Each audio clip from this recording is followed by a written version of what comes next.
주님을 바라보는 모든 이들에게 예수 그리스도 안에 있는 은혜와 평강을 더하실 줄로 믿습니다. 할렐루야. 오늘 우리가 이사야서 6장의 말씀을 같이 읽었습니다. 이사야서 6장은 이사야 선지자를 하나님께서 부르시고 소명하시고 그에게 이제 사역, 사명을 주신 그런 장면의 말씀입니다. 이사야의 소명과 사명인데 하늘에 이제 문을 열어주시고 하늘 영광의 보좌를 볼 수 있도록 특별한 은혜를 베풀어 주신 것을 6장의 1절부터 4절 말씀에 자세히 말씀하고 있는데, 이 내용은 우리가 전에 불렀던 복음성가의 내용에 그대로 있는 것을 볼 수가 있습니다. 주께서 높은 보좌에 앉으셨는데 그 옷자락은 성전에 가득하도다. 천사들이 모여서 서로 창화하여 외치니 그 소리는 성전에 가득하도다.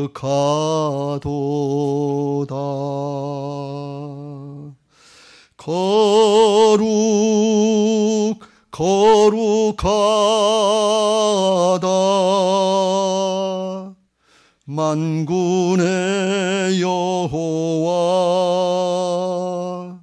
그 영광이 온 땅에 충만하시도다. 다 같이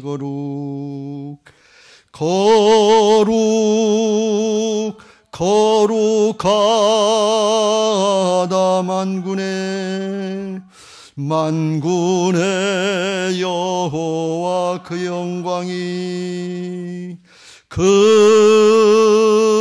영광이 온 땅에 충만하시도다.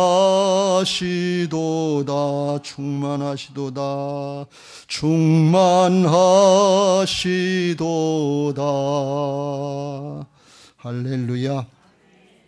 우리가 새 예루살렘 성전 들어가서 예배할 때 하나님의 임재가 오늘 4절에 성전의 연기 구름으로 충만하고 하나님의 임재가 느껴지는 거룩하신 하나님의 존전 앞에 서 있는 하나님의 임재를 누리는 그런 예배자들, 그런 교회가 되기를 주님의 이름으로 축원합니다.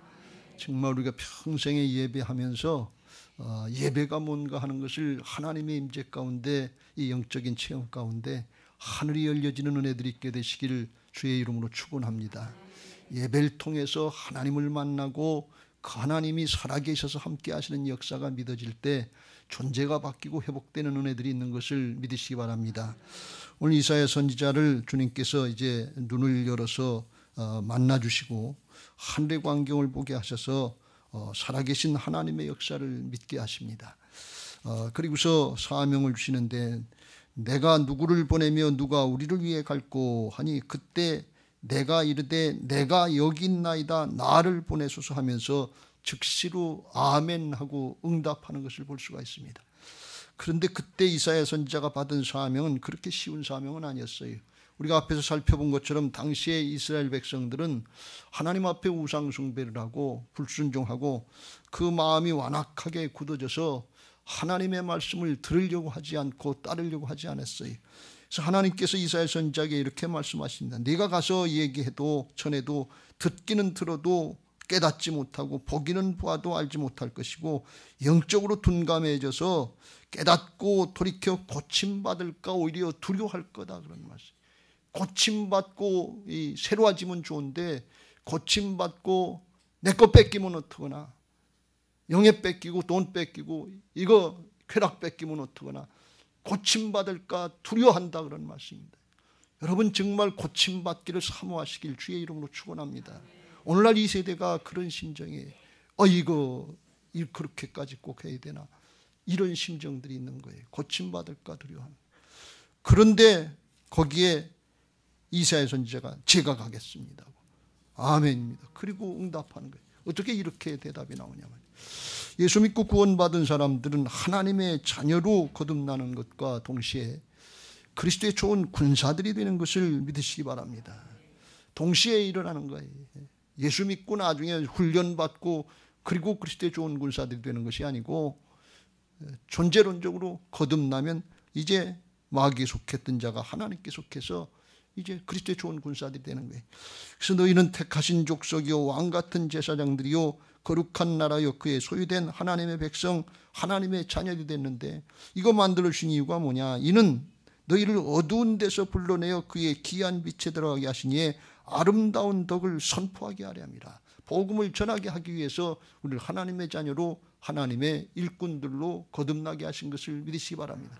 근데 우리가 가서 복음 전하라고 그러면 이게 아멘이 잘 안 나와요. 자녀들에게 가서 전하라고 그러고, 가족들에게 전하라고 그러고, 친구 동료들에게 전하라고 그러고, 이웃들에게 전하라고 그러면 그들이 들을까요? 안 들을 텐데요. 안 돌아올 텐데요. 생각부터 앞서서 아멘이 안 됩니다. 그런데 이사야 선지자가 아멘 오고 갔다는 거예요. 그러면 하나님께서 이사야 선지자에게만 특별히 주신 은혜일까요? 언제든지 복음은 보편적인 것을 믿으시기 바랍니다. 우리들도 아멘하고 예하고 가서 복음 전할 수 있어야 될 줄로 믿습니다. 이게 정상이에요. 그럼 오늘 우리가 어떻게 하면 그 은혜를 누릴 수 있는지, 이사야 선지자를 통해서 허락하신 그 은혜를 우리도 누르고 하나님의 부르심에 즉시로 응답하고, 또 기왕이면 열매도 맺어서 하나님의 놀라운 은혜와 축복이 가정에서, 직장에서, 사업장에서, 주변의 사람들에게 나타나고 열매 맺어지는 은혜들이 있게 되시기를 예수님의 이름으로 축원합니다. 할렐루야. 하나님께서 이사야 선지자의 영의 눈을 열어서 하늘의 영광스러운 보좌의 광경을 보게 하셨습니다. 이건 하나님이 열어주신 거예요. 사람이 노력한다고 되는 일이 아니에요. 하나님이 하나님의 영광의 보좌를 보게 하셨는데, 이거는 뭘 깨닫게 하시는가 하면, 그 의미가 뭔가 하면, 하나님이 살아계셔서 영원토록 영광의 보좌에 앉으셔서 온 세상 만물들을 다 다스리고 통치하고 계신다고 하는 것을 깨닫게 하신, 믿게 하신 사건인 것을 믿으시기 바랍니다. 이게 그냥 한 번의 경험으로다가 체험으로 끝난 게 아니고, 살아계신 하나님이 다스리고 계시다. 살아계신 하나님이 함께 하신다. 살아계신 하나님이 심판하고 하실 것이다. 그걸 믿고 그 심령의 마음을, 믿음을 바꿔주시는 역사에 이런 은혜들이 있게 되시길 주의 이름으로 축원합니다. 이걸 하나님이 먼저 하신다 하는 것입니다. 하나님이 먼저 만나주시고 하나님이 계시해 주시는 것이 기독교 종교의 특징인 것을 믿으시기 바랍니다. 세상의 사람들은 사람이 돌을 닦아가지고 득돌하고 어떻게 해서 훈련해서 우리가 되는 걸로 이렇게 생각하는데, 그거는 사실은 존재 자체로 안 바뀌어요. 왜? 이 영적인 역사이기 때문에 그래요. 어둠의 영, 세상신이 사람들을 주장하고 있기 때문에 아무리 도 닦아도 마귀가 쫓겨나가지 않아요. 하나님이 함께 하실 때만 존재가 바뀌어지고 하나님의 형상이 회복되는 은혜가 있는 것을 믿으시기 바랍니다. 그래서 기독교 성경에, 우리의 성경을 보면 신구약에 모든 믿음의 사람들은 하나님이 먼저 찾아주시고 하나님이 만나주셔서 하나님이 바꿔주시고 이 복된 삶을 살게 하시고 사명 감당하게 하셨지, 자기가 하나님을 알고 먼저 따라온 사람은 아무도 없어요. 아브라함, 하나님께서 내 본토 친척 아비집을 떠나서 내가 내게 시할 땅으로 가라, 하나님이 먼저 만나주셨어요. 모세야 하면서 이 시내산 가시나무 떨기밭에 불 가운데 주님이 불러주시고 주님이 만나주셨어요. 바울, 다메섹으로 가다 핍박하러 가다가 사울아 주님이 먼저 만나주셨어요. 베드로, 깊은 데로 가서 금을 내려라, 주께서 먼저 만나주신 것을 볼 수가 있어요. 우리는 때때로 나는 모태신앙이라고 그래서 태중에서부터 신앙한 줄로 착각하는데 그런 일 없어요. 그런 가문에서 태어나서 자라면서 이걸 배운 거니까 한 거지, 모태에서 태어났다고 저절로 아주 그냥 믿음 잘하는 줄로 그렇게 신앙하는 사람들은 모태가 아니라 못하는 신앙으로 되는 거예요. 절대로 그런 일 없어요. 절대로 하나님의 은혜 가운데 되어진 것을 믿으시기 바랍니다. 이게 하나님의 은혜예요. 그래서 하나님을 이제 만나게 하시고 살아계신 하나님의 역사를 깨닫게 하시고 이렇게 신앙도 하고 또 쓰임받게도 하는 하나님의 은혜들이 있는 거예요. 근데 성경에 보면 이와 같이 이사야 선지자와 같이 하나님의 나라의 광경 초자연적인 이 역사를 본 그런 경우들이 있는데, 그런 경우는 어떤 경우인가 하면 하나님의 감동 가운데 성령의 충만해서 하늘이 열려진 체험들을 한 사람들이 나오는 걸 볼 수가 있어요. 스데반 사도행전 7장 55절 56절에 돌에 맞아서 핍박받고 죽어가는 순간에 하나님이 열어주신 걸 볼 수가 있어요. 스데반이 성령이 충만하여 하늘을 우러러 주목하여 하나님의 영광과 및 예수께서 하나님 우편에 서신 것을 보고 말하되 보라 하늘이 열리고 인자가 하나님 우편에 서신 것을 보노라 그랬어요. 하나님께서 그 하늘을 열어주신 것은 왜 그런가 하면 핍박과 고난, 죽음의 순간에도 그걸 이길 수 있는 힘이 하늘로부터 내려오는 것을 믿으시기 바랍니다. 왜요? 하늘의 역사는 영생의 역사이기 때문에 그래요. 죽음의 역사가 아니에요. 육체의 죽음의 역사가 아니에요. 그래서 그걸 이길 수 있게 하신 것을 볼 수가 있습니다. 요한계시록 4장에 보면 사도 요한이 마지막 때에 임할 그런 하나님의 계시, 마지막 심판을 계시를 받는데, 그때도 하늘의 광경을 보게 하시는데 성령에 감동되었더니 보라 하늘의 보좌가 베풀었고 그 보좌 위에 앉으신 이가 있는데 앉으신 이의 모양이 벽옥과 홍보석 같고 또 무지개가 있어 보좌에 둘렀는데 그 모양이 녹보석 같더라. 그래서 하늘 보좌가 보여지고 예수님이 어떤 분이신가 하는 것에 대해서 본 대목이 나오는 것을 볼 수가 있습니다. 이 성령께서 감동하실 때 영의 세계를 열어주시고 영의 세계가 막연하게 추상적인 것이 아니라 영적인 실제라고 하는 것을 깨닫고 살아계신 하나님 믿고 믿음 바로 하고 사역 바로 할 수 있도록 이렇게 베풀어 주시는 은혜가 있는 것을 믿으시기 바랍니다. 바라기는 여러분에게도 이런 특별한 은혜들이 있어서 성령의 감동하신 가운데 하늘이 열려지고 하나님 나라가 믿어지는 은혜가 있게 되시길 주의 이름으로 축원합니다. 할렐루야.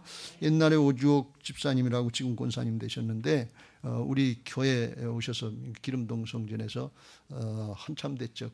제가 와서 얼마 안 됐을 때 이 앞에 빨간 휘장을 쳐놓고 그랬을 때가 휘장 쳐놓고 가운데 이렇게 파란 십자가인데 휘장 쳐놓고 있을 때 근데 와서 예배를 드리러 가만히 앉았는데 휘장이 열리는 거예요. 그 깜짝 놀래가지고서 이 주변을 돌아봤더니 다른 사람들은 아무런 느낌이 없어요. 자기 얘기만 보여지는 거예요. 그 집사님에게만 하나님께서 성령의 감동을 주신 거예요. 그런 은혜가 있으시길 주의 이름으로 축원합니다. 그래서 오주옥 집사님이 그랬대. 야, 이 미아중앙교회 아주 굉장한 교회구나. 그런데 교회는 다 굉장한 교회지만 그분에게 성령이 임하신 거예요. 여러분에게 오늘 성령이 임하시길 주의 이름으로 축원합니다. 하나님 나라의 역사는 영적인 실제예요. 믿음의 눈이, 영의 눈이 열려지면 실제가 현실로 증거로 나타나는 은혜가 있을 줄로 믿습니다. 구약에 이렇게 역사하셨는데 하나님의 역사하시는 살아계신 하나님을 체험하는 방법은 이렇게도 역사하시고, 신약에는 모든 사람들이, 믿는 사람들이 그 하나님의 영광의 보좌를 체험할 수 있도록 하나님께서 특별한 은혜를 베풀어 주셨는데, 그게 뭔가 하면 우리 안에 내주하시는 부활의 주님 살아계신 하나님을 만나게 하시는 것입니다. 이 놀라운 역사를 주께서 십자가 부활로 성령의 내주하심으로 다 이루어주신 것을 믿으시기 바랍니다. 도마가 부활하신 예수님을 제자들이 만났다고 그러는데 자기는 못 봤기 때문에 못 믿겠다고 그랬어요. 보지 않고는 못 믿겠다 그랬어요. 그래서 예수님이 나타나셔서 내 손가락을 이리로 내밀어 내 손을 보고, 가시 못에 박힌 그 손을 보고 내 손을 내밀어 창에 찔린 내 옆구리에 넣어보라 해봐라 말이지. 감히 그렇게 못했어요. 확인해 보니까 진짜거든요. 그리고 믿음 없는 자가 되지 말고 믿는 자가 되라 그랬어요. 그랬더니 도마가 그때서 비로소 고백하기를 나의 주님이시여 나의 하나님이십니다. 지금까지 내가 주인 노릇하고 내가 하나님 노릇하고 내 인생 내 건 줄 알고 내가 살았는데 이제 보니까 주님이 주인이시고 주님이 하나님이십니다. 죽고 사신 살아계신 하나님을 체험하게 된 그 고백이에요. 그랬더니 예수님께서 한 말씀 더 하시는데 너는 나를 본고로 믿느냐? 보지 못하고 믿는 자들은 복되도다. 하늘 영광을 다 보고 우리가 믿으면 좋겠는데 지금은 그렇게 안 하시고 신약에서는 이제는 보지 않고 믿는 그런 방법을 가르쳐 주셨다 말씀하신 것. 그게 부활의 증거로 믿는 방법인 것을 믿으시기 바랍니다. 그리고 그 주님이 우리 안에 오셔서 영광스러운 보좌를, 하늘에 이사야 선지자가 봤던 그 찬란한 영광, 빛나는 영광, 어둠이 쫓겨나고 존재할 수 없는 그 영광, 그 위험 앞에 아무도 감히 고개를 들 수 없는 그 영광의 자리를 우리의 마음속에다 옮겨주신 것을 믿으시기 바랍니다. 이걸 골로새서 1장에 바울은 이렇게 고백합니다. 하나님이 그들로 하여금 이 비밀의 영광이 이방인 가운데 얼마나 풍성한지를 알게 하려 하심이라. 이 비밀은 너희 안에 계신 그리스도시니 곧 영광의 소망이니라. 하늘 보좌에 앉아 계신 그 위엄 있는 찬란한 영광의 하나님은 성부, 성자, 성령 삼위일체 하나님이신데, 그 하나님의 영광의 보좌의 자리는 멀리 하늘나라에 있는 것이 아니라 하나님의 나라는 여기 있다 저기 있다가 아니라 너희 안에 있다. 우리 안에 영광의 보좌를 마련해 주신 것을 믿으시기 바랍니다. 여러분, 이게 믿어지길 주의 이름으로 축원합니다. 이 영광스러운 보좌가 우리 마음 안에 하나님 나라가 이루어졌다는 게 믿어지는 사람들은 이 감격, 이 은혜를 감당을 못해요. 바울이 그래서 이 영광, 비밀의 영광이라고 그러는 거예요. 이 영광의 소망이라고 그러는 거예요. 하나님의 영광이라고 할 때 그 표현은 무슨 뜻인가 하면 빛 대신 하나님, 또 거룩하신 하나님, 그 모든 하나님의 거룩하고 위엄이고 빛되는 그 모든 하나님의 그 능력, 빛, 이 성품, 이걸 다 총칭해서 하나님의 영광이다 이렇게 보는 거예요. 이건 아주 찬란한 영광인데 왜 이 영광을 하나님께 말씀하고 그걸 강조하는 거면 세상이 다 죄악 가운데 어둠의 세력이기 때문에 그래요. 어둠에 묻혀 있기 때문에 세상이, 사람의 중심들이 다 어둠에 있어요. 오늘도 염려하고 근심하고 두려워하고 시기하고 질투하고 따지고 판단하고 계산하는 어둠의 세력들에 붙잡혀 있어요. 근데 찬란한 영광이 비춰지면 어둠은 저절로 떠나가는 것을 믿으시기 바랍니다. 이게 하나님 나라의 역사예요. 이걸 깨닫게 하시는 거예요. 이건 사단도 몰랐던 건데 하나님이 사단에게, 죄악의 세력에 종노릇했던 그런 인생들에게 주님이 우리 안에 오셔서 예수님 믿으면, 주님의 주권 인정되면 주님 안에 찬란한 하나님 나라 보좌가 열려지고 하나님의 역사가 열려져서 염려와 근심과 두려움이 떠나고 하나님의 평강과 은혜가 임하게 되는 것을 믿으시기 바랍니다. 할렐루야. 언제? 주님이 내 안에, 내가 내 안에, 주님의 주권이 인정될 때. 요한복음 14장 20절, 그래서 그날에는 내가 아버지 안에, 너희가 내 안에, 내가 너희 안에 있는 것을 너희가 알리라. 너희가 내 안에, 내가 너희 안에는 주님과 영으로 하나가 되는 거라고 그랬죠. 주님 것이 내 것이 되는 거예요. 이 바울이 이걸 누린 거예요. 아주 굉장한 축복. 이건 은혜지. 노력했다고 도 닦았다고 바울만 특별해서 그런 게 아니에요. 보편적인 것을 믿으시기 바랍니다.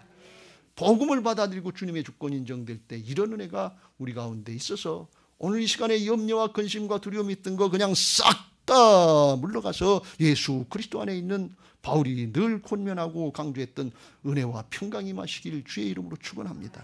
할렐루야. 그런 사람들은 어떻게 되느냐? 나의 계명을 지키는 자라에 나를 사랑하는 자니 나를 사랑하는 자는 내 아버지께 사랑을 받을 것이요 나도 그를 사랑하여 그에게 나를 나타내리라. 그래서 주님과 하나가 된 사람, 주님의 사랑의 파트너가 되고 그냥 하나님의 말씀이 받아지고 믿어지고 순종되는 심령으로 바뀌어지는 애가 있는 것을 믿으시기 바랍니다. 이게 이 변화받은 심령, 거듭난 심령이 새로운 피조물이에요. 죄악이 주장해서 내가 주인 노릇하는 그런 신앙이 아니에요. 전혀 다른 새로운 심령이에요. 부드러운 심령, 옥토와 같은 심령인 것을 믿으시기 바랍니다. 그래서 순종이 되면 주께서 그 말씀을 이루시고 주님이 함께 하시는 역사를 나타내셔서 그에게 나를 나타내리라. 살아계신 하나님의 역사를 가정에서, 직장에서, 사업장에서, 삶의 현장에서 하나님이 나타내시는 거예요. 살아계신 하나님의 역사를 하나님의 보좌에 있는 거기만 봐서 깨닫는 게 아니라 이제는 하나님의 말씀을 받고 순종하는 이들을 통해서 삶의 현장에서 나타내시는 줄로 믿습니다. 그걸 언제 우리에게 그 은혜를 주시느냐? 예배 시간마다 주시는 거예요. 예배 시간마다 우리를 새롭게 하시려고 신령과 진정의 예배, 말씀과 성령의 예배를 드리라고 말씀하시는 거예요. 아버지께 참되게 예배하는 자들은 성과 진리로 예배할 때가 오나니 곧 이때라. 아버지께서는 자기에게 이렇게 예배하는 자들을 찾으시느니라. 하나님은 영이시니 예배하는 자가 영과 성령과 진리, 말씀, 복음으로 예배할지니라. 할렐루야. 오늘 성령의 감동 가운데 그냥 말씀이 믿어지시길 바랍니다. 안 믿어져. 왜 안 믿어지냐? 내가 주인이기 때문에 안 믿어져. 근데 이 믿음은 예수님 안에 있는 믿음이라고 그랬죠. 주님과 연합이 돼서 주님의 믿음이 나의 믿음입니다. 주님의 구원이 나의 구원입니다. 주님의 능력이 나의 능력입니다. 주님의 지혜가 나의 지혜입니다. 주님의 평강이 나의 평강입니다. 이렇게 코로나 앞에서 외칠 수 있어야 돼요. 이게 믿음의 사람이에요. 고난과 핍박의 시대에, 순교의 시대에 초대교인들은 그걸 누린 거예요. 그래서 사자밥이 되고 원형 경기장에서 죽어가면서도 하나님 나라 걸 바라고 승리한 이유가 거기 있었던 것을 믿으시기 바랍니다. 우리가 코로나 조심하고 주의할 거 주의해야 돼요.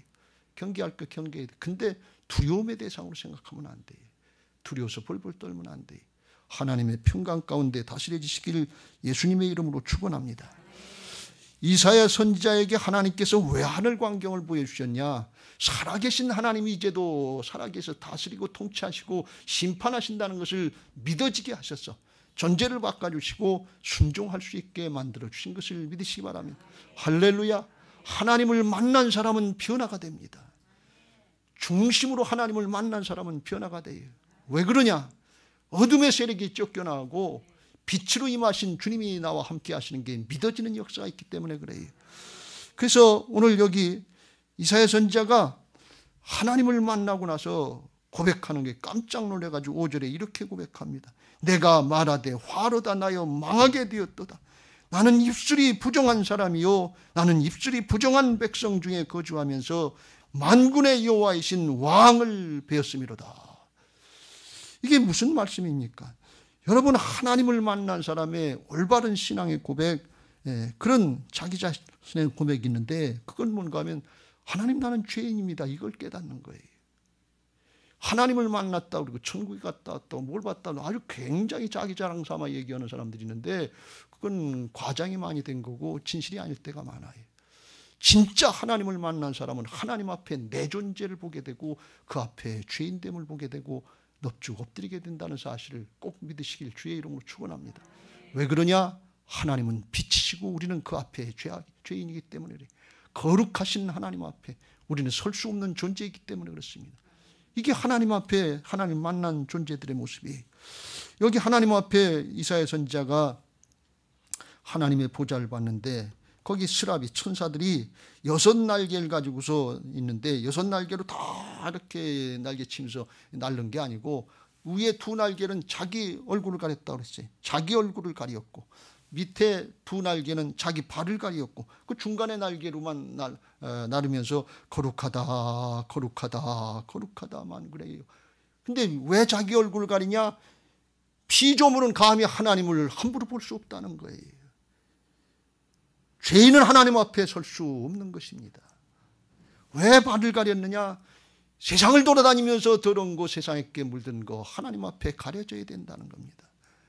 여러분, 하나님을 똑바로 만난 피조물 된 인간은 죄인 된 걸 깨닫는 거예요. 그게 하나님 앞에 은혜인 것을 믿으시기 바랍니다. 여러분, 청소를 깨끗하게 해놓고 우리 집은 뭐 깨끗하다 그래도 이 오늘같이 흐린 날씨 있다가 날이 반짝 빛나서 태양빛이 창문을 통해서 비치면 먼지가 자욱해요.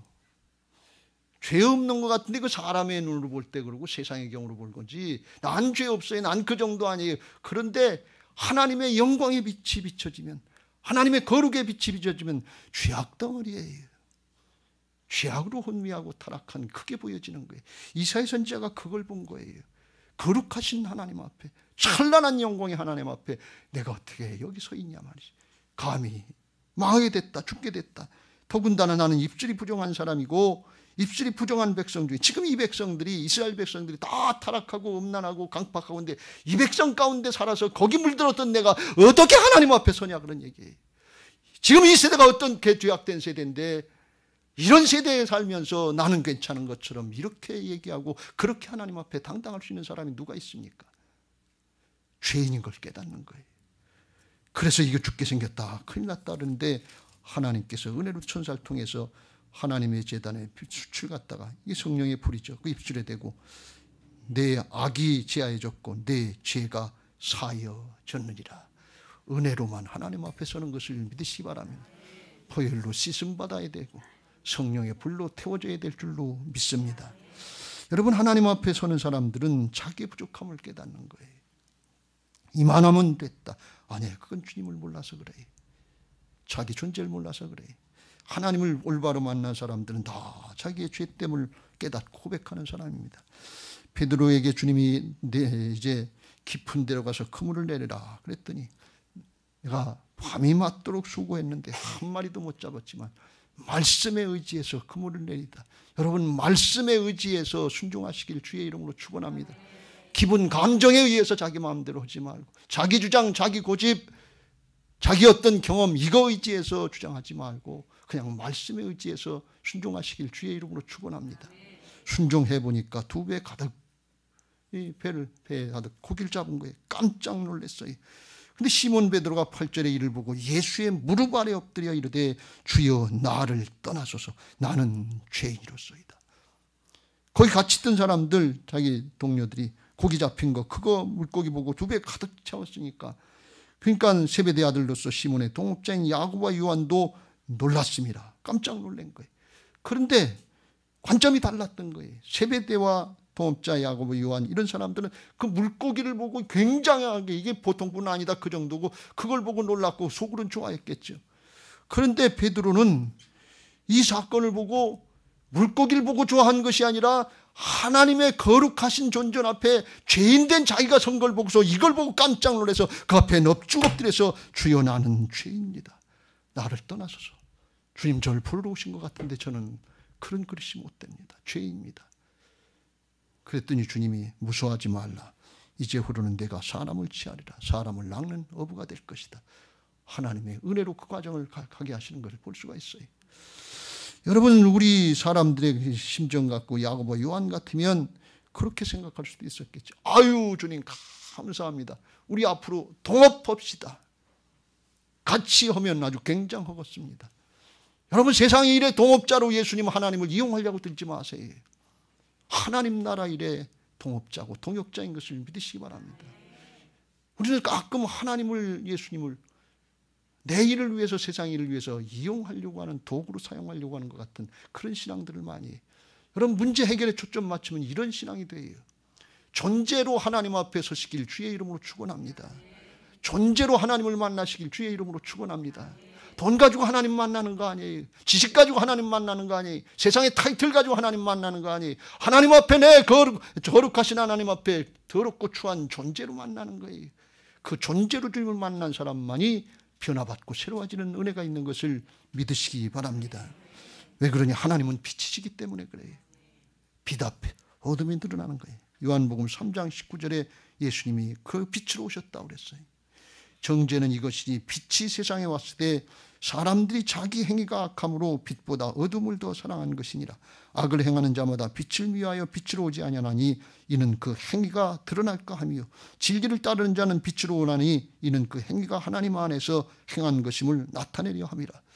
빛 가운데 오신 하나님, 거룩하신 하나님 앞에 주님을 만나고 깨닫고 회개하고 돌이키는 사람이 있고, 그렇지 않고 빛으로 나오지 못하는 사람이 있는데, 깨닫고 돌이키려고 하는 사람들은 진리를 따라오는 사람이라는 거예요. 빛으로 나와서 회개하고 깨끗하게 씻음받고 새 사람 되려고.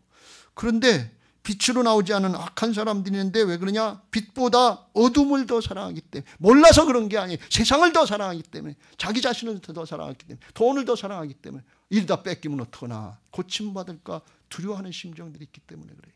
오늘 이 말씀 앞에, 하나님 앞에 중심으로 돌이키게 되시길 주의 이름으로 축원합니다.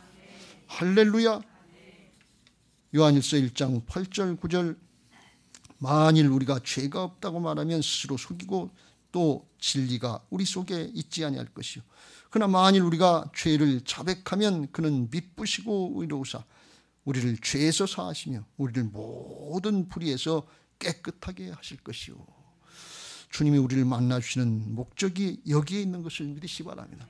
문제 하나하나 해결은 그 다음 순서입니다. 그건 늦어도 상관없어요. 지금 하나님 앞에 우리가 죄악으로 막혀 있는데, 소통이 안 되고 있고 하나님이 응답을 할 수가 없는데 그것부터 해결받아야지. 그건 놔두고서 문제만 해결해 달라고 그러면 이게 어떡하냐 말이죠. 이사야 선지자가 이 하나님을 만나고 그걸 깨닫고 돌이킨 것처럼, 베드로가 주님 만나고 자기 자신을 보고 깨달은 것처럼, 오늘 말씀 앞에 우리 자신들을 보고 하나님 앞에 돌이킬 수 있게 되시기를 예수님의 이름으로 축원합니다. 할렐루야. 그래서 죄사함 받고 새 사람 돼서 여기 땅에서부터 하늘에 속한 자의 생명의 삶을 살면서 하나님 나라의 역사를 이루고 열매를 맺게 하시려고 하는 것, 영원한 축복을 열어주시려고 하시는 것이 하나님 아버지의 마음인 것을 믿으시기 바랍니다. 여러분, 예수님은 죄인 부르러 오셨다고 그랬어요. 마태복음 9장 12절 13절에 나는 죄인 부르러 왔다 그랬어요. 죄인 부르러 왔다고 말씀하시는데 하나님 앞에 나올 때마다 나는 그런 죄인 아닙니다. 그런 정도 아닙니다. 그렇게 회개할 일 별로 없어요. 통곡할 일 별로 없어요. 그렇게 당당하면 주님을 만날 수가 없어요. 주님 만나 주실 수가 없어요. 거룩하신 하나님 앞에, 빛 대신 하나님 앞에 내가 얼마나 큰 죄고 흉악한 죄인지 그걸 깨닫고 주여 나를 불쌍히 여겨주옵소서. 내 딸이 흉악한 귀신이 들렸습니다. 내가 흉악한 귀신이 들렸습니다. 나를 불쌍히 여겨주옵소서. 이 심정으로 나오시길 주의 이름으로 축원합니다. 누가복음 15장에 탕자가 아버지 앞에 나올 때 죄를 깨닫고 나왔잖아요. 내가 하늘과 아버지께 죄를 지었사오니 지금부터는 아버지의 아들이라 일컬음을 감당하지 못하겠나이다. 그랬더니 아버지가 뛰어나와서 얼싸안고 내 아들 왔다 그러면서, 내 아들 죽었다 살았다면서 좋은 옷 입혀주고 가락지 끼워주고 신발 신겨주고 모든 걸 회복시켜주는 게, 왜 그래? 그 한마디면 된다 그런 얘기. 돈 잊어버렸다 뭐 잊어버렸다 그게 문제가 아니라 하나님과 아버지 앞에 내가 죄인입니다. 죄인인 걸 깨달았다는 거예요. 그거면 되는 거예요. 하나님이 지금 우리에게 원하시는 대답은 하나님 저 죄인입니다. 예수님 저 죄인입니다. 이것도 부족하고 저것도 부족하고 이게 아니에요. 주님 앞에 죄인인 걸 고백하면 아버지가 쫓아나와서 이거 부족한 거 저거 모자라는 거 주님이 다 알고 계세요. 아버지가 알고 있어요. 그거 주실래도 줄 수가 있어야지. 그런데 죄인입니다 그러면서 그걸 고백하니까 이에 내 아들은 죽었다가 다시 살았다. 새 사람이 됐다 하면서 있어야 될 것, 필요한 것 다 공급해 주시는 것을 믿으시기 바랍니다. 뭘 먹을까, 뭘 마실까, 뭘 입을까 염려하지 말라. 이는 세상 사람들이 염려하는 거다. 너희 하늘 아버지께서 너희에게 있어야 될 것을 아시느니라 하시면서 너희는 먼저 그의 나라와 그의 일을 구하라. 그리하면 이 모든 것을 너희에게 더하시리라. 하나님께서 알고 계신 줄로 믿습니다. 죄인 된 걸 고백하고 주님 앞에 와서 이제 새 사람으로 사는데, 그 새 사람은 이제 내 욕심의 삶을 사는 것이 아니라 주님이 주신 사명의 삶을 살게 되는 것을 믿으시기 바랍니다. 사도행전 26장에 보면 아그리빠 왕 앞에서 바울이 사울 됐을 때 회심한 장면을 이제 간증을 하면서 자기에게 맡기신 하나님의 사명을 이렇게 말씀합니다. 자기가 핍박하러 갈 때 정오의 해보다 더 밝은 빛으로 주님이 만나 주셔서 말 타고 가다 떨어져서 꼬꾸라졌어요. 사울아 사울아 내가 어찌하여 나를 박해하느냐 그랬더니 주님 뉘시오니까 주께서 이르시되 내가 박해하는 예수라 하시면서 16절에 보면 내가 내게 나타난 것은 그래서 왜 너를 만나 주셨느냐, 너를 만나 준 건 내가 나를 본 일과 장차 내가 내게 나타날 일에 너로 종과 증인을 삼으려 한다. 너를 만나주고 너를 바꿔주고 구원해주고 새 사람 만든 거 그거 증거하라 그래. 이방인들에 가서 그거 하라는 게 18절 그들에게 전해서 그 눈을 뜨게 하여 영의 눈을 뜨게 하여 어둠에서 빛으로 사탄의 권세에서 하나님께로 돌아오게 하고 죄사함으로 함과 나를 믿어 거룩하게 된 무리 가운데 기업을 얻게 하리라. 그래서 어둠의 세력에서 빛으로 옮겨주고 또 사탄의 권세에서 하나님께로 옮겨주는 이 사명 감당하게 하려고 하나님의 나라 일을 하고 영원한 생명을 얻게 하는 이 사명 감당하게 하려고 하나님께서 만나 주셨다는 게, 하나님께서 구원해 주셨다는 게, 우리에게도 동일하게 하나님께서 구원해 주시고 만나주시는 것을 믿으시기 바랍니다. 이제 우리는 뭘로 만나주시냐? 예배 시간마다 말씀으로, 성령으로 만나주시는 것을 믿으시기 바랍니다. 오늘 우리에게 왜 이 말씀 주시냐? 문제 하나 둘 해결하는 이 정도가 아니라 우리 존재를 바꿔주시고 하나님의 자녀로, 하나님의 일꾼으로 주신 사명 감당하고 생명의 역사를 이루고 하나님 나라를 확장하는 역사에 쓰임받게 하심이 위함인 것을 믿으시기 바랍니다. 영원한 하나님 나라 축복을 주시기 위함인 것을 믿으시기 바랍니다. 그런데 이 사명을 감당하고 하나님 앞에 능력 있게 쓰임받는 사람들은 어떤 사람인가 하면 재주와 능력이 탁월하거나 세상의 학문이나 지식이나 탁월하거나 뭐 인물이 출중해서 그런 것이 아니고 하나님을 똑바로 만난 사람인데 어떤 사람들인가 하면 하나님 앞에 내가 얼마나 흉악한 죄인이었는가, 나 같은 것을 어떻게 구원하시고 쓰임받게 하시는가, 이걸 깨닫고 돌이킨 그 은혜를 입은 사람들이 하나님 앞에 그렇게 크게 능력 있게 쓰임받는 것을 믿으시기 바랍니다. 할렐루야. 사도 바울이 이걸 나중에 깨닫고 그리고 자기를 고백을 하는데 그 은혜를 이렇게 고백을 합니다. 디모데전서 1장 13절 이후에 내가 전에는 비방자요 박해자요 폭행자였으나 그렇게 흉악한 죄인이었다, 그런 얘기. 그런데 도리어 긍휼을 입은 것은 내가 믿지 않을 때 알지 못하고 했고 14절 우리 주의 은혜가 그리스도 예수 안에 있는 믿음과 사랑과 함께 넘치도록 풍성했다. 그러면서 또 15절에 자기가 얼마나 큰 죄인인가 하면 끝에 죄인 중에 내가 괴수다. 죄인 중에 아주 으뜸된 죄인이다. 실제로 그랬어요. 사람 죽이는데 앞장섰으니까. 그것도 예수 믿는 사람들 뭐 잘못했다고 잡아 죽입니까? 예수 믿는 사람들이 뭐 잘못했다고 자꾸 오늘날 핍박을 하고 교회를 핍박을 하냐는 얘기. 이게 영적으로 보면 대단히 잘못된 겁니다. 16절 그러나 내가 긍휼을 입은 까닭은 예수 그리스도께서 내게 먼저 일체 오래 참으심 보이사 후에 주를 믿어 영생을 얻는 자들에게 본이 되게 하려 하심이라. 이건 자기가 잘했다는 이런 어떤 모범이 된다는 얘기가 아니라 샘플이 되게 하신다는 얘기입니다. 그러니까 자기같이 비방자요 박해자요 폭행자 같은 자기도 그렇게 쓰임받았다. 죄인 중에 괴수 같은 그런 자기도 그렇게 쓰임받았으니까 누가 안 될 사람이냐. 복음 전하라 그러면 어렵고 힘든데 어떻게 그렇게 할 수 있습니까? 그런데 바울을 통해서 말씀해 주는 게 뭔가 하면 하나님께서 너 같은 존재도 바꿔주셨는데 누가 안 되겠냐, 그런 얘기예요. 바울이 그걸 고백하는 거예요. 나 같은 존재도 됐는데 누가 안 되겠냐, 그런 얘기예요. 이사야 선지자가 바뀌고 나니까 강팍한 이스라엘 백성들이 문제가 아니라 내가 문제입니다. 여러분, 내 자식들이 문제가 아니라 내가 강팍하고 내가 막혀있고 내가 하나님 앞에 죄인 된 걸 깨닫지 못하니까 복음의 능력이 안 나타나고 있다고 하는 이 사실을 우리가 깨닫고 오늘 회개하고 돌이키시길 주의 이름으로 축원합니다. 나 이만하면 된 줄로 착각들 하지 마세요. 복음의 능력이 지금 안 나타나고 있잖아요. 바울을 통해서 그걸 깨우치는 거예요. 어떻게 되겠냐? 바울이 담대하게 가서 누구에게든지 복음 전할 수 있었던 것은 왜 그러냐? 나 같은 것도 됐는데 누구에게 안 되겠냐? 그런 말씀이에요. 여러분, 내가 여기까지 오게 된 게 이게 믿어지면 다른 사람에게도 그렇게 될 것을 믿으시길 주의 이름으로 축원합니다. 그런데 그걸 우리가 지금 누리지 못하고 그걸 순종하지 못하고 있다고 하면 왜 그래요? 내가 주인 노릇하고 있기 때문에 그래요. 주님의 주권을 인정하고 중심으로 돌이키지 않았기 때문에 그래요. 그래서 요한복음 16장 9절 죄에 대하여 하면 그들이 나를 믿지 아니하며, 이 하나님 앞에 크게 쓰임받는 사람은 죄를 깊이 깨닫고 깊이 회개해서 그 속의 심령들을 다 굳은 땅 뒤집어 엎어서 옥토와 같은 심령, 부드러운 심령들이 돼야 되는데 회개를 안 하면 그게 안 돼요. 회개할 때 그렇게 되는데 우리가 어떤 죄를 회개해야 돼요? 죄에 대하면 그들이 나를 믿지 아니하며, 하나님의 주권을 인정하지 않고 하나님 믿는다고 하면서도 결정적인 순간에 내가 주인 노릇하고 내가 하나님 노릇하는 이 죄, 이 반역죄를 깊이 깨닫고 회개하고 돌이키시길 주의 이름으로 축원합니다. 이 죄를 깊이 깨닫고 회개하고 돌이킨 사람들이 별로 없어요. 난 간음죄 짓지 않았다. 난 폭행죄 짓지 않았다. 난 공금횡령하지 않았다. 난 그래도 나름대로 이렇게 생각하지 하나님 앞에 반역한 죄를 그걸 모른단 말이죠.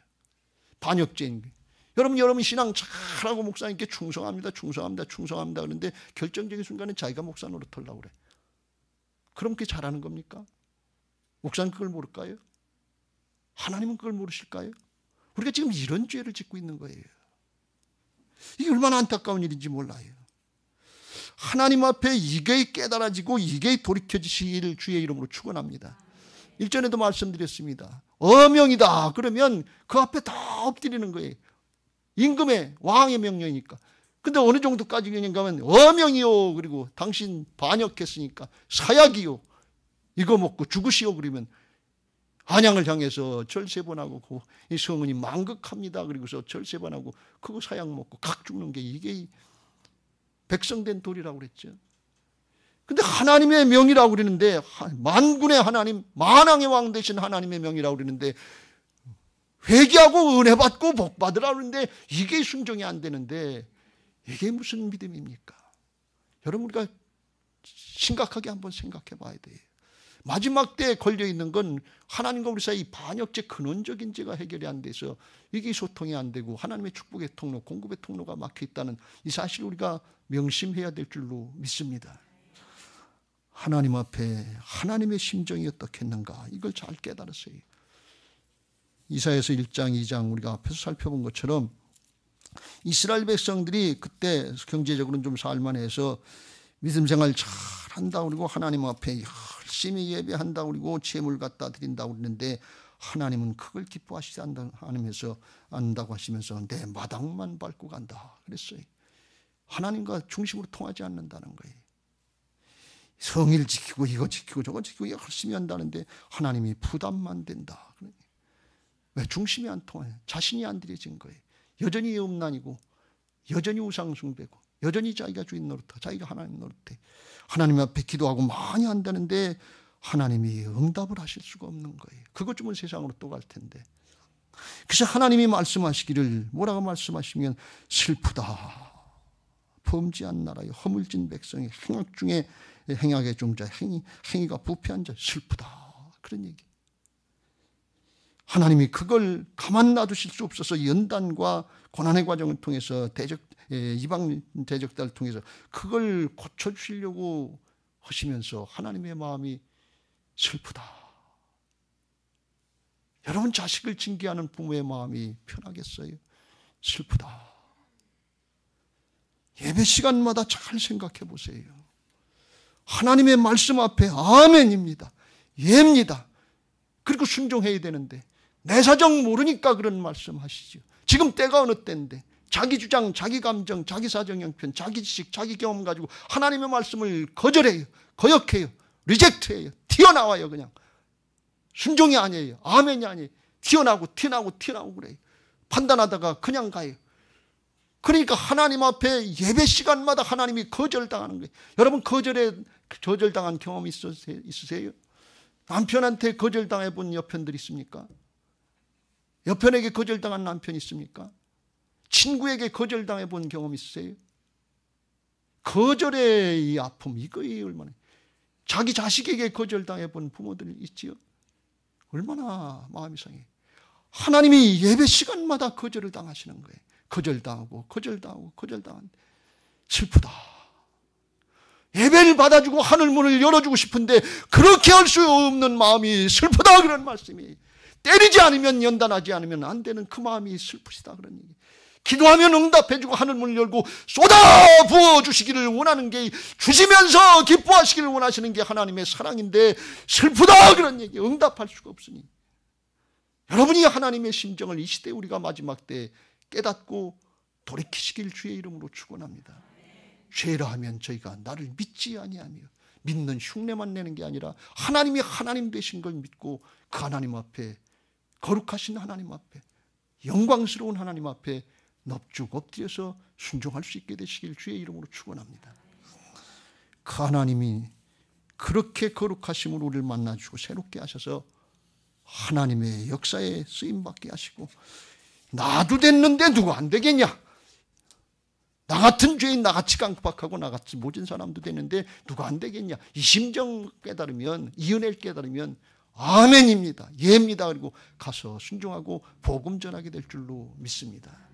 듣든지 아니 듣든지, 기회를 얻든지 못 얻든지 복음 전하게 될 줄로 믿습니다. 근데 우리는 스스로 이 핑계 저 핑계 대고 있어요. 왜요? 아직까지 내가 살아있기 때문에, 내가 주인이기 때문에. 염려되고 근심되는 것도 내가 주인이요. 두렵고 떨리는 것도 내가 주인이라는 뜻이요. 판단하고 계산하고 있는 것도 내가 주인이라는 뜻이고 모든 게 다 내가 주인한다니. 그거 내려놓으면 그냥 평강이 임하고 그냥 순종할 수 있게 되는 것을 믿으시기 바랍니다. 오늘 그런 은혜가 있게 되시길 주의 이름으로 축원합니다. 그게 나는 죽고 예수님의 생명으로 사는 부활신앙인 줄로 믿습니다. 여러분 부활신앙으로 하나님 앞에 부르심에 응답하시길 주의 이름으로 축원합니다. 부활신앙이 되면 나는 그리스도와 함께 못 박히고 오직 내 안에 그리스도께서 하신 게 믿어져서 내가 육체 가운데 살지만 이제는 하나님의 아들을 믿는 믿음 안에서 산다. 그랬어요. 근데 하나님의 아들을 믿는 믿음 안에서 산다는 것은 무슨 표현인가 하면 예수 그리스도 안에 있는 믿음으로 산다는 거예요. 여러분 믿음은 내게 아니에요. 주님 안에 있는 거예요. 사람의 것은 신념이에요. 하나님은 믿음인데 이건 전적으로 나를 양보하고 하나님께 전적으로 순종하는 게 이게 믿음인 것을 믿으시기 바랍니다. 근데 이게 어떻게 이루어지느냐? 부활신앙이 되면 나는 죽고 주님이 내 안에 오셔서 하나가 되시니까 주님의 믿음이 내 믿음입니다. 이게 이루어지고 믿어지는 그런 때가 있는 거예요. 바울이 그걸 고백하는 거예요. 주님이 믿음으로다가 하니까 그냥 믿어지는 거고 그냥 순종입니다. 아멘입니다. 그렇게 나갈 수 있게 되는 것을 믿으시기 바랍니다. 이게 부활신앙이에요. 그래서 믿어지고 순종되게 되고 부활하신 다음에 예수님께 죽고 나신 다음에 제자들도 못 믿었던 거 그거 성경과 예수께서 하신 말씀이 믿었더라. 믿어지는 은혜가 있는 것을 믿으시기 바랍니다. 그래서 부활신앙으로 예수님의 생명의 삶 그냥 예수님의 믿음의 삶을 살게 하시는 줄로 믿습니다. 로마서 14장 7절 9절 우리 중에 누구든지 자기를 위하여 사는 자가 없고 자기를 위하여 죽는 자도 없도다. 우리가 살아도 주를 위하여 살고 죽어도 주를 위하여 죽나니 그러므로 사나 죽으나 우리가 주의 것이로다. 이를 위하여 그리스도께서 죽었다가 다시 살아나셨으니 곧 죽은 자와 산 자의 주가 되려 하심이라. 그래서 주님 되어 주신 것을 믿으시기 바랍니다. 이제 다 복음으로 이루어 주셨어요. 영의 세계에서는 실제입니다. 남은 것은 우리가 결단하고 회개하고 믿음으로 사느냐 안 사느냐 거기에 달려 있어요. 여러분 적극적으로 믿음 생활하시길 주의 이름으로 축원합니다. 마태복음 11장 11절 11절 내가 진실로 너희에게 말하노니 여자가 낳은 자 중에 세례 요한보다 큰 이가 일어남이 없도다. 그러나 천국에서는 극히 작은 자라도 그보다 크니라. 12절 같이 읽겠습니다. 시작. 세례 요한의 때부터 지금까지 천국은 침노를 당하나니 침노하는 자는 빼앗느니라. 세상 신이 붙잡고 있는 것 같지만 아닙니다. 우리가 믿음으로 침노하면 깨져나갈 수 있어요. 이제 사단의 음부가 사단의 바리케이트들이 깨져나가고 하나님의 역사를 보게 하실 줄로 믿습니다. 바라기는 이 미학 빨래골 성전에서 신앙하는 동안에 심령의 세탁이 있으시길 바라고 하나님 앞에 부활신앙을 거듭나서 우리 모두가 다 새 예루살렘 성전에 거룩하신 하나님을 찬양하시고 경배하시고 그 주님과 동행할 수 있는 복된 신앙들이 되시기를 예수님의 이름으로 축원합니다. 할렐루야. 이제 받은 말씀 기억하시고 우리가 끝까지 주님 오실 때까지 그 신앙하게 해달라고 찬양하시고 기도하겠습니다. 준비하신 예물 하나님 앞에 드리겠습니다. 주님 다시 오실 때까지 나는 이 길을 가리라. 좁은 문 좁은 길 나의 십자가 지고 그랬어요.